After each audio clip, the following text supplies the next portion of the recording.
서울에 오염토양 정화시설을 두고 잡음이 여전합니다. 책임 공방과 소송전이 난무하고 주민들은 장기 집회에 돌입했습니다.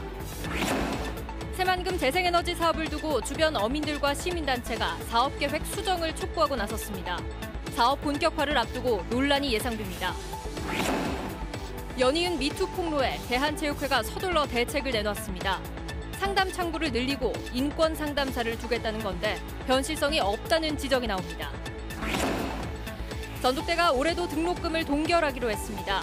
도내 다른 대학들도 곧 뒤따를 것으로 보이는데 동결 결정 이면에는 대학들의 소갈이도 적지 않습니다. 여러분 안녕하십니까? JTB 8시 뉴스입니다. 오염 토양 반입 정화 시설의 허가를 둘러싼 불합리한 환경부 지침의 문제점. 지난해 전주방송에서 집중 보도했습니다. 이 시설이 불법 영업을 하고 있다며 임실군 주민들이 장기 집회에 들어갔습니다. 임실군과 해당 업체가 소송전을 벌이면서 다시 긴 싸움이 시작됐습니다. 정원익 기자입니다. 머리끈을 동여맨 주민 수백여 명이 오염토양 정화시설 앞에 몰려들었습니다. 주민들은 이 업체가 지난달 불법적으로 오염토양 수백 톤을 반입했다며 영업 중단을 촉구하는 장기 집회를 시작했습니다. 여기는 섬진강 상류요, 옥동호 지금 상수원을 먹고 있지 않습니까? 이런 지역에 오염통이 온다는 것은 있을 수 없는 일이에요. 업체가 폐수 배출 시설을 갖추지 않고 오염토양을 들여온 사실을 확인한 임실군은 곧바로 경찰에 고발했습니다. 업체도 반격에 나섰습니다. 임실군이 폐수 배출 시설 설치 신고를 반려해 벌어진 일이라며 이 처분을 취소하라는 소송을 제기했습니다. 저희가 영업을 시작 안 한 상태에서 신고를 하려고 하는데 안 받아주시니 이제 그런 부분은 이제 법원의 판단을 받아봐야 되겠죠. 임실군은 한 발 더 나아갔습니다. 침수 우려가 많은 곳이다 보니 옥정호 오염 가능성이 크다며 시설 허가를 아예 취소해달라는 소송을 냈습니다. 처리되지 않은 오염 물질들이 하천에 범람이 된다고 했을 때는 어떤 식수 공급 중단이라든지 어떤 주민 건강 위해라든지 그런 부분이 상당히 지금 염려되고 있는 상황입니다. 주민들의 장기 집회는 물론 본격적인 소송전이 시작되면서 기나긴 싸움이 이어질 것으로 보입니다. JTB 뉴스 정원익입니다. 새만금 주변 어민들과 시민단체가 재생에너지 사업 계획을 수정할 것을 촉구하고 나섰습니다. 새만금의 해수 유통을 전제로 한 주장인데 올해 사업이 본격적으로 추진되기 때문에 논란이 예상되고 있습니다. 권대성 기자가 보도합니다. 새만금 재생에너지 사업을 통해 방조제 안쪽 4곳에 태양광 단지가 들어섭니다. 3곳은 수상 태양광 단지가 만들어지는데 지금도 어업 활동이 이뤄지고 있습니다. 새만금 주변 어민 대표들과 시민단체가 이들 3곳 가운데 2곳은 사업 부지를 바꾸자고 촉구하고 나섰습니다. 부지 변경이 어렵다면 사업 시기를 새만금 수질 2단계 사업이 끝날 때까지 미루자고 주장했습니다. 사실상 환경단체가 새만금호 수질 확보의 대안으로 제시해온 해수 유통을 전제로 한 겁니다. 복원된 바다에서 이루어질 어업, 관광업과 상충될 수 있는 재생에너지 부지는 다른 부지로 변경하거나 최소한 후순위로 미루었다가 2020년 이후에 결정해야 혼선을 피할 수 있다. 전라북도는 신중한 태도를 보였습니다. 다만 해수 유통 고려는 때가 이르다면서 재생에너지 사업이 당장 매립이 힘든 곳을 활용해 내부 개발의 동력으로 삼고자 하는 점을 강조했습니다. 나중에 용지를 토지 조성을 전제로 하는 그 구역에 수상태양광을 설치하는 거고 그걸 설치가 끝나면은 그 자리는 땅으로 만들겠다는 건데. 새만금 개발청이 민간 협의체를 꾸린 뒤 재생에너지 사업을 본격화할 계획인 가운데 시민단체가 사업 조정을 요구하면서 논란이 예상됩니다. JTB 뉴스 권대성입니다. 체육계에서 성폭력 폭로가 잇따라 터져나오자 오늘 대한체육회가 대책을 내놨습니다. 하지만 학교 체육에 대한 대책은 구체적으로 제시되지 않았고 현실성도 떨어진다는 지적이 나오고 있습니다.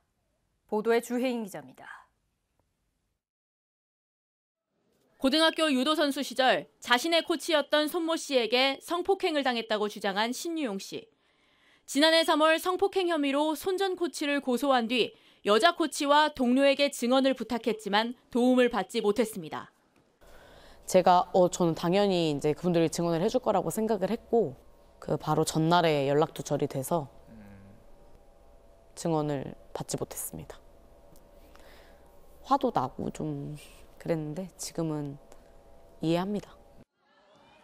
대한체육회가 발표한 성폭력 대책의 핵심은 여성 부촌장과 여성 훈련관리관, 그리고 인권관리관을 국가대표 선수촌에 배치하고 학교와 실업팀 운동부에는 이 기준을 준용한다는 겁니다. 하지만 여성관리관의 자격이 애매하고 자격을 갖춘 여성 코치를 뽑기도 어렵습니다. 전북 초중고등학교 운동부에서 여자 선수가 있는 팀의 코치 178명 가운데 여성 코치는 40%밖에 되지 않습니다. 여성이 자격이 있는 사람이 많지가 않겠죠. 그러다 보니까 남성으로 이렇게 채용이 되는 거예요. 또 학교마다 인권상담사나 인권관리관을 어떻게 충원할지 구체적인 대책이 없고 운영 방안도 현실적이지 않습니다. 아무래도 운동이 끝나면 오후 운동이 있고 그러니까 그 시간에 가야 되는데 그 시간도 못 가고. 대한체육회의 이번 대책은 국가대표 선수촌에 편중돼 일선 학교의 성폭력 예방책으로는 현실을 제대로 반영하지 못했다는 지적이 나오고 있습니다. JTB 뉴스 주혜인입니다. 정의당 정읍시의원회와 정읍녹색당이 정읍시 의회에 가축분뇨 자원화 사업에 대한 특위 구성을 촉구했습니다. 정의당은 지난해 가축분뇨 자원화 사업의 의혹을 조사하기 위한 특위 구성을 앞두고 해당 업체가 일부 시의원에게 압력을 행사했다는 소문까지 돌았다며 특위를 구성해 의혹을 풀고 행정의 신뢰성을 되찾아야 한다고 주장했습니다. 앞서 녹색당도 성명서를 통해 정읍시가 90억 원을 들여 진행한 사업을 특정 업체의 수의계약으로 몰아준 의혹이 있다며 임시회에서 특위를 구성해 진실을 밝혀야 한다고 요구했습니다. JB금융지주가 어제 앞으로 3년 동안 전북은행을 이끌 새 행장을 결정했지만 공개 시점은 전북은행 임원추천위원회가 열리는 22일이라고 밝혔습니다. 새 은행장은 임용택 현 행장과 김종원 부행장, 그리고 김병용 JB금융 상무 가운데 한 명인 것으로 알려졌습니다. 올해 창립 50주년을 맞는 전북은행은 3연임에 도전하는 현 행장에 맞서 자행 출신으로 첫 행장에 도전하는 나머지 2명의 선임 여부가 관심을 끌고 있습니다. 지역 거점 대학인 전북대가 올해 등록금을 동결하기로 결정하면서 다른 대학들의 등록금 동결도 잇따를 것으로 보입니다. 대학들이 이런 결정을 하는 데는 다 그럴 만한 속사정이 있습니다. 울며 겨자 먹기 식으로 등록금을 동결해야 되는 대학들의 재정적 어려움은 더 커지게 됐습니다. 조창현 기자가 보도합니다. 전북대가 도내 대학 가운데 처음으로 올해 학부생 등록금 동결을 결정했습니다. 전북대의 등록금 동결은 지난 2009년 이후 11년째 이어지고 있습니다. 학생과 학부모들의 어떤 경제적 부담을 완화하고 또 국가 정책에서 등록금 반값 등록금을 지금 지향하고 있는데 정부의 정책에 저희들이 적극 동참하고자 저희들이 등록금 동결을 저희들이 심의하였습니다. 정부는 올해 대학 등록금 인상률 법정 상한선을 2.25%로 공고했습니다. 하지만 전북대가 등록금 동결을 선언하면서 도내 다른 대학들도 등록금 인상을 주장하기가 어렵게 됐습니다. 또 정부가 등록금을 올리면 국가장학금 지원 대상에서 배제하고 정부 지원 사업에서도 불이익을 주기 때문에 어쩔 수 없이 등록금 동결을 결정할 수밖에 없는 구조입니다. 재정적으로 매우 어렵지만 등록금을 올릴 경우 그 국가장학금을 못 받게 되는 것도 있고 그 학생들의 반발도 크기 때문에 현실적으로 좀 어려운 점이 좀 많습니다. 물가와 인건비는 오르는데 등록금은 10년째 제자리다 보니 대학들의 재정적 어려움은 사실상 한계치에 도달한 상태입니다. 여기에 지난해부터 대학들이 입학금을 폐지하거나 인하한 상황이어서 재정적 부담은 더 가중됐습니다. 등록금이 동결됐다고 해서 학생 교육 투자비를 줄일 수 없는 대학들은 부서 운영비와 인건비, 각종 사업 예산 등을 줄이며 허리띠를 졸라 매야 할 처지에 놓여 있습니다. 등록금 동결로 재정이 어려워진 대학들은 결국 정부 재정 지원 사업에 목을 맬 수밖에 없어 대학 자율성보다는 정부 눈치 보기라는 구조적 악순환이 계속될 수밖에 없습니다. JTB 뉴스 조창인입니다. 국회 김종애 의원은 정부가 추진하는 변동직불금 개편을 위해선 4가지 조건이 선행돼야 한다고 주장했습니다. 김종애 의원은 국회에서 가진 기자회견에서 쌀 목표가를 먼저 결정해 설 명절을 전후해서 변동직불금을 지급하고 직불제 개편위원회도 현장 농업인의 목소리가 반영될 수 있도록 구성할 것을 촉구했습니다.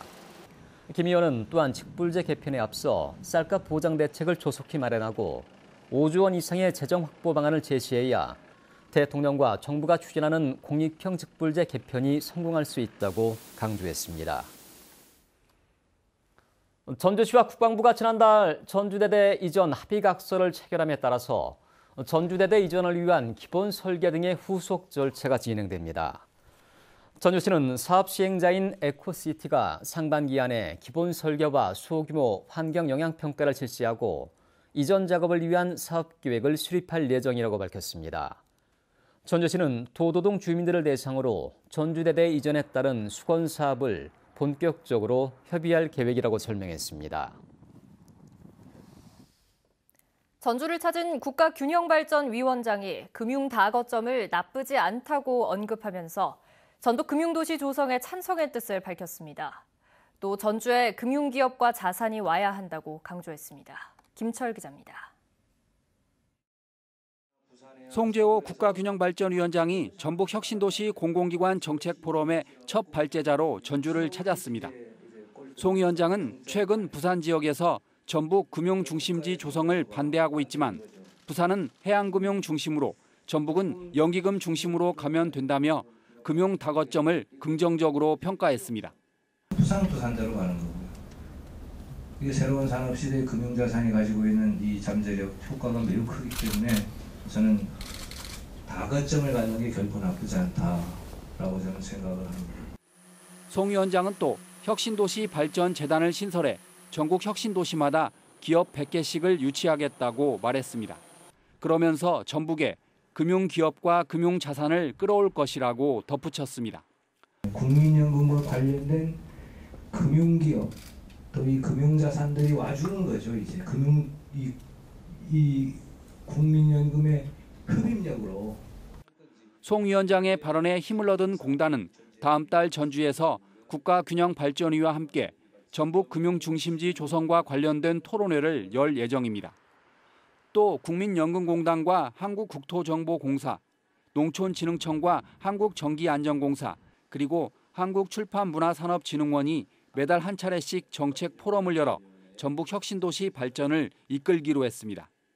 매월 한 기관씩 번갈아 가면서 이 정책 포럼을 개최할 텐데요. 이걸 통해서 자연스럽게 혁신도시 내에서의 새로운 생각, 발전의 아이디어, 구체적인 실천 방안들이 찾아질 것으로 기대를 합니다. 전북 혁신도시 이전기관의 정책 포럼이 지역 발전을 위한 해법을 제시할지 주목됩니다. JTB 뉴스 김철우입니다. 지난 2003년에 인상된 뒤 16년간 동결돼 온 완주군의 상수도 요금이 다음 달부터 평균 10%가량 인상됩니다. 이에 따라 한 달에 20톤의 물을 쓰는 가정의 경우 다음 달부터 1,500원가량 부담이 늘어날 예정입니다. 2017년 기준 완주의 수돗물 생산 원가는 톤당 2,346원이지만 부가요금은 795원으로 요금 현실화율이 전라북도 평균의 절반에도 미치지 못하는 34%에 불과해서 군 재정에 부담이 돼 왔습니다. 군산시가 이번 달부터 중앙동과 산북동 일대 도시재생 뉴딜 사업을 추진합니다. 군산시는 오는 2022년까지 중앙동 째보선창 인근 유휴 부지에 청년 창업 공간과 레저, 숙박시설 등을 확충할 계획입니다. 또 산북동 지역은 공용 화석단지를 개발하고 산업단지 근로자를 위한 공공임대주택을 공급하기로 했습니다. JTB 원더키즈와 JTB 어린이 방송 스피치 클래스의 수료식이 오늘 열렸습니다. 수료식에는 지난 1년 동안 이 과정을 수료한 지역 초등학생 17명이 참석했습니다. JTB 전주방송은 지역 어린이들의 자신감과 바른 인성을 키우기 위해 어린이 스피치 강좌와 공연 예술단 프로그램을 마련해 지난 2017년부터 운영하고 있습니다. 오늘 오후 4시 20분쯤 장수군 번안면의 한 태양광 발전 시설에서 불이 났습니다. 이 불로 시설 관계자 54살 이모 씨가 얼굴에 1도 화상을 입어 병원으로 옮겨졌습니다. 경찰과 소방당국은 목격자 등을 상대로 정확한 화재 원인을 조사하고 있습니다. 고창경찰서는 아내를 폭행하고 흉기로 위협한 혐의로 52살 김모 씨를 구속해 기소 의견으로 검찰에 송치했습니다.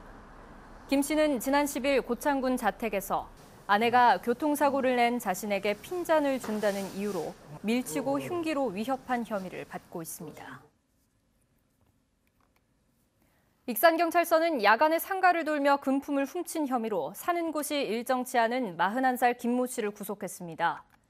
김 씨는 교도소에서 출소한 뒤 지난해 12월부터 최근까지 한 달 동안 익산시 일대의 상가를 돌며 모두 17차례에 걸쳐 현금 500만 원을 훔친 혐의를 받고 있습니다. 전라도 전역에 내려졌던 초미세먼지 주의보는 오후 6시가 넘어가면서 지역에 따라서 해제되고 있습니다. 밤사이 기온이 크게 떨어지면서 서해안 지역에는 1cm 안팎의 눈이 오겠습니다. 내일 아침에도 기온이 크게 떨어질 것으로 보입니다. 무주 영하 12도, 완주 영하 10도, 익산 영하 8도, 전주 영하 7도 등 전라도 대부분 지역에 강추위가 찾아오겠습니다. 낮 기온도 영상 2도에서 0도 분포로 오늘보다 4, 5도가량 낮겠습니다.